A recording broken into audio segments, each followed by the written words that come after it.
Olá, turma, aqui é o professor Marcondes. Nossa aula de hoje, dessa semana, será sobre dilatação térmica dos sólidos. Essa aula terá dois momentos. Um momento introdutório, bem teórico. Iremos só conversar sobre o que é dilatação e sobre as aplicações, como está envolvida no nosso cotidiano, no nosso dia a dia. E em um outro momento teremos o nosso formalismo matemático, onde eu irei apresentar as equações que envolvem a dilatação térmica dos sólidos. Por definição, a dilatação térmica ela está associada à variação de volume que um corpo vai sofrer em virtude da sua variação de temperatura. Se porventura tem-se um acréscimo de temperatura, é possível que esse corpo se expanda.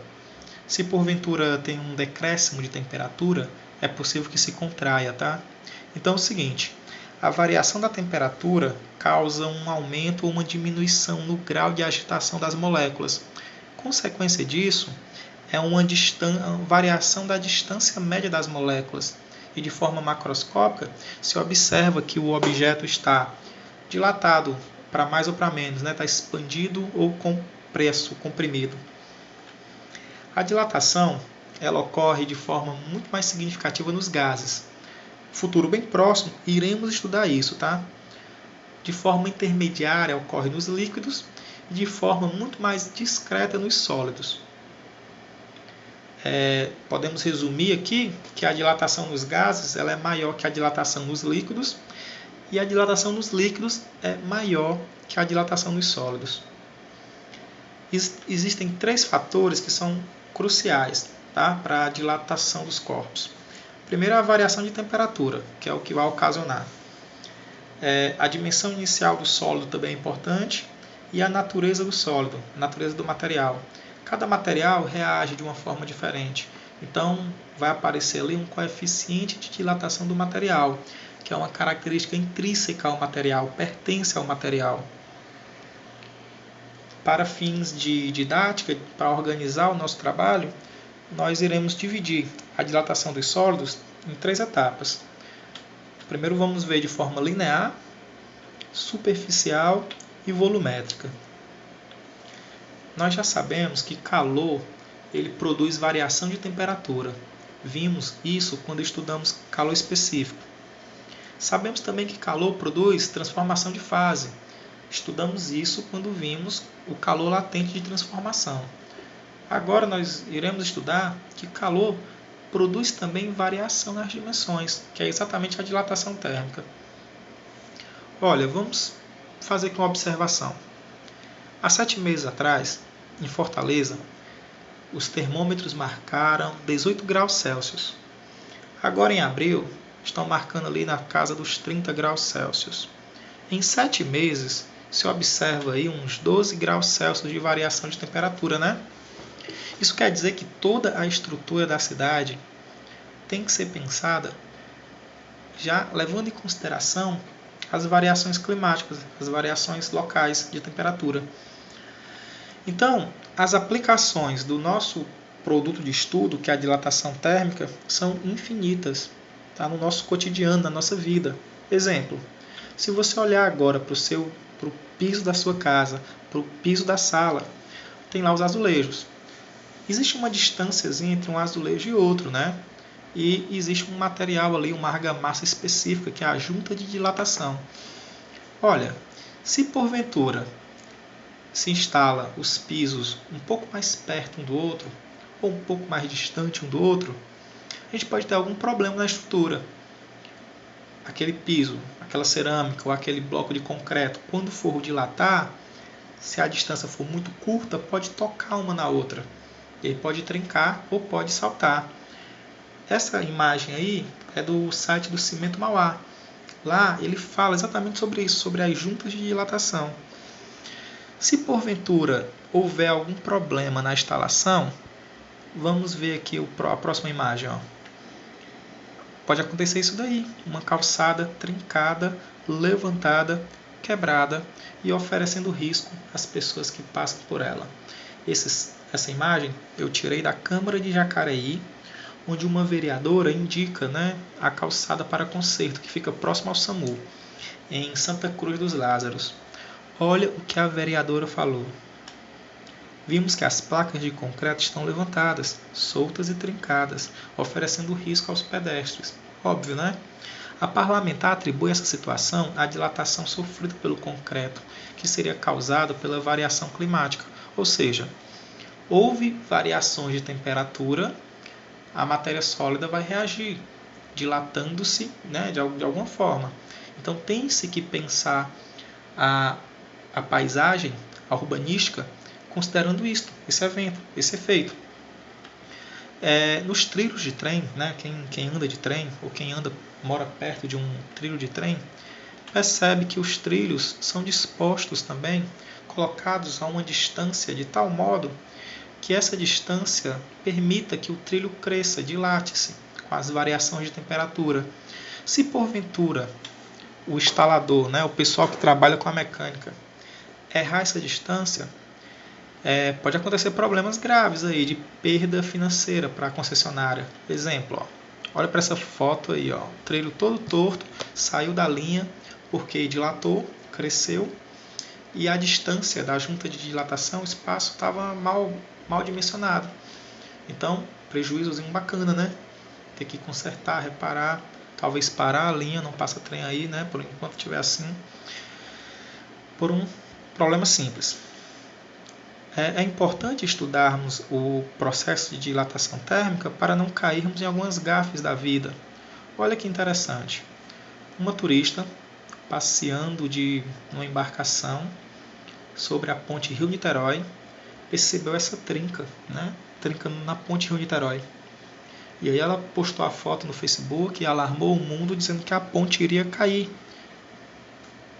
porque está trincada. Mas aí, claro, né, a concessionária da ponte teve que se explicar, né? Toda ponte de grande dimensão precisa desse tipo de abertura para acomodar as movimentações da estrutura em função das variações térmicas. Ou seja, essa trinca, na verdade, é a junta de dilatação da ponte. E tem várias juntas dessa ao longo da ponte todinha. Então, não é nada de outro mundo, tá? É um evento, uma fenomenologia que a gente estuda aqui no ensino médio no segundo ano. Ok? Uma outra aplicação bem prática do processo de dilatação está nos sensores de incêndio, do tipo sprinkler. Olha para esse líquidozinho vermelho. Ele está envolto num bulbo de vidro que, quando tem uma variação de temperatura, esse líquido vermelho se expande. E quando ele se expande, ele quebra o vidro, a armadurazinha. E quando ele quebra a armadura, cai toda a vazão de água, acabando ou combatendo o incêndio, tá? Bem simples, né? Então, fica esses 3 artigos para vocês fazerem uma leitura. O artigo lá da Câmara de Jacareí, onde a vereadora faz a denúncia da calçada. O artigo do Cimento Mauá, vocês vão ver que lá no Cimento Mauá ele fala sobre vários tipos de juntas de dilatação, e vocês vão ver como é importante isso. E sobre a concessionária que diz que o vão na ponte Rio-Niterói é necessário. Ali é a junta de dilatação da ponte. Por hora vocês podem descansar 5 minutos e daqui a pouco a gente volta. A partir de agora, vamos tentar escrever algumas equações, tentar fazer um formalismo matemático para compreender a dilatação dos corpos, tá? Começando pela dilatação linear. Considerem que a dilatação linear é o aumento de volume que acontece em apenas uma dimensão, seu comprimento. Por exemplo, um fio de cobre, ele, ao ser aquecido, ele vai variar o volume dele. Mas é muito mais expressivo o comprimento está variando, né? Você observa, consegue tirar uma informação daquele comprimento, da variação do comprimento, mais expressiva do que a variação do volume, por exemplo, né? do diâmetro do fio. Né? O diâmetro minúsculo, na ordem de milímetros. Tá? Então, a dilatação linear ela ocorre em uma dimensão, é unidimensional. Vamos considerar o seguinte, uma vela, uma fonte de calor, e aí essa fonte de calor está dando calor para uma barra metálica. Essa barra metálica tem comprimento inicial L0. Olha, nós sabemos que calor produz variação de temperatura, Δθ. Variação de temperatura Δθ produz variação de comprimento ΔL. Então essa barra vai crescer, ela vai se expandir. Quando ela se expande, o que acontece? Bem, acontece uma coisa muito simples. Vamos levar em consideração que materiais diferentes dilatam-se de forma diferente. O ouro, o cobre, o ferro, o alumínio têm propriedades químicas diferentes. Vamos considerar também que a variação do comprimento ΔL é diretamente proporcional ao comprimento inicial. Quanto maior for a barra, maior vai ser o ΔL. Quanto menor for a barra, menor vai ser o ΔL. Vamos considerar também que a variação do comprimento, o ΔL, é diretamente proporcional à variação de temperatura Δθ. Quanto maior for a variação de temperatura Δθ, maior vai ser o ΔL. Ok? Tem um detalhe aqui, ó. A natureza proporcional, quando eu remover ela e transformar em igualdade na equação, tem que aparecer uma constante de proporcionalidade. Vamos equacionar aqui, ó. ΔL é igual a L0, esse alfa, que eu vou já falar quem é, e o Δθ. O Δθ sabemos que é a variação de temperatura. O alfa vai ser a constante de proporcionalidade. É intrínseca à matéria, pertence à matéria. Cada material tem o seu alfa. E esse alfa, vamos mudar o nome dele? Vamos chamar de coeficiente de dilatação linear. Cada material possui o seu. O L0 é o comprimento inicial e o ΔL é a variação de comprimento, que é a dilatação em si. Guardem essa equação, destaquem no caderno. Dando continuidade, vamos agora falar sobre a dilatação superficial. Primeiro, o que tem que lembrar? Superfície, área, duas dimensões. Então, vamos imaginar uma chapa metálica sendo aquecida. Uma chapa com dimensões caracterizadas, com as suas arestas medidas, chamada de L0 cada aresta, e uma área inicial A0. Sabemos que calor implica em Δθ, variação de temperatura. E já vimos que Δθ implica em variação das dimensões. Então, a área dessa chapa irá se expandir, já que está recebendo calor e está tendo acréscimo de Δθ. Então, fica assim, ó. Fica uma chapa expandida, com a área final maior que a área inicial, e as arestas expandidas também.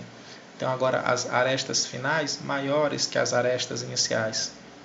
Sabemos que a área final aí pode ser calculada como sendo a área inicial mais o acréscimo de área, mais o ΔA, a variação de área. E aí, podemos equacionar esse ΔA da seguinte maneira. ΔA, a variação de área, será igual à área inicial, a 0, que multiplica duas vezes o alfa, são duas dimensões, que multiplica o Δθ, que é a variação de temperatura. Então, essas variáveis vocês já conhecem. ΔA, variação de área. A0, a área inicial. O alfa, coeficiente de dilatação linear. E o Δθ, variação de temperatura. Vamos criar aqui uma roupagem mais limpa para essa equação. Vamos chamar 2α de beta.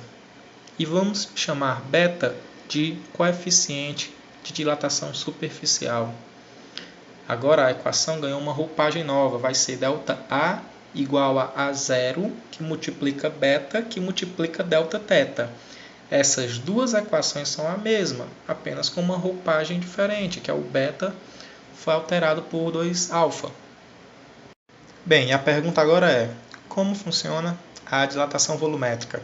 A dilatação volumétrica, primeiro lembrar de volume, aí vem todas as lembranças de cálculo de volume, 3 dimensões irão dilatar agora. Então vamos imaginar um cubo metálico com as 3 dimensões bem definidas, e esse cubo metálico é posto a receber calor.